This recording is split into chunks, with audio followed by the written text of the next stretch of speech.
নমস্কার বন্ধুরা, আপনারা সবাই কেমন আছেন? আশা করি খুব ভালো আছেন। তো আজ বানাবো খিচুড়ি। বাইরে যেহেতু বৃষ্টি হচ্ছে, তো চলুন দেখি কি করে বানালাম। তো আমি মটরের ডাল, মুগ ডাল আর ছোলার ডাল, এই তিনটে ডালকেই সমান পরিমাণে নিয়েছি। নিয়ে আমি ডালটাকে ভালো করে ধুয়ে নেব। ধুয়ে ডালটা আমি একটা প্রেশার কুকারের মধ্যে সেদ্ধ করতে দিয়ে দেবো। তো আমি জলের মধ্যে লবণ দিয়ে ডালটা দিয়ে ওই মোটামুটি 5টা মতন হুইসেল দিয়ে নিয়েছি। এবার আমি কড়াইতে কিছুটা সর্ষের তেল গরম করে তার মধ্যে দিয়ে দিলাম জিরে, তেজপাতা আর শুকনো লঙ্কা ফোড়ন।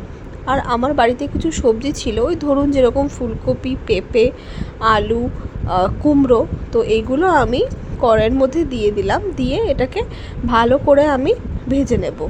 এবার আমি এর মধ্যে সামান্য পরিমাণে নুন দিয়ে দিলাম আর দিয়ে দিলাম তার সাথে সামান্য পরিমাণে হলুদ দিয়ে আমি ভালো করে এটাকে ভেজে নিলাম। নিয়ে দেখুন আমি নর্মাল চালই নিয়েছি, তো আপনারা চাইলে গোবিন্দভোগ চাল কিংবা আতপ চালও নিতে পারেন। তো চালটাকে আমি ভালো করে ধুয়ে ওই ভাজা সবজির মধ্যে দিয়ে দিলাম। এবার আমি চালটাকেও কিছুক্ষণের জন্য ভালো করে ভেজে নেব। নিয়ে আমি এর মধ্যে ওই পরিমাণ মতন জল দিয়ে নেব। তো আমি ওই মোটামুটি ধরুন 2 গ্লাস মতন জল দিয়েছিলাম, 1 লিটার মতন। দিয়ে কিছুক্ষণ রাখার পরে আমার কিন্তু ভাতটা প্রায় গলে এসছে। এরপরে আমি কাঁচা লঙ্কা দিয়ে দিলাম 3-4টে মতন। দিয়ে দেখুন কীরকম চালটা সেদ্ধ হয়ে এসছে। এরপরে আমি ওই সেদ্ধ করা ডালটা দিয়ে দেবো এর মধ্যে। দিয়ে তার মধ্যে আমি কিছুটা জল দেব, কারণ আমার ভাতটা আরেকটু হবে। তো জলটা যেহেতু শুকিয়ে এসছে, তো আপনারা সেটা আপনাদের মতন করে দেখে নেবেন। দিয়ে এই মোটামুটি ধরুন মিনিট 10 মতন রাখলে আপনার এটা গলে আসবে।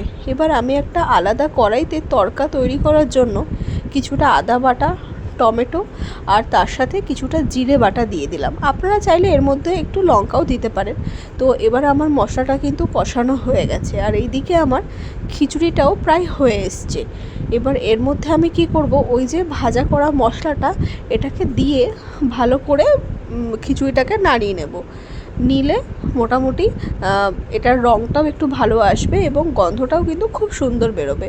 এরপর আমি নামানোর আগে একটু ঘি দিয়ে দিলাম আর তার সাথে দিয়ে দিলাম সামান্য পরিমাণে চিনি। ব্যাস, খিচুড়ি আপনাদের রেডি। এটা পাঁপড়ের সাথে আর আচারের সাথে পরিবেশন করুন।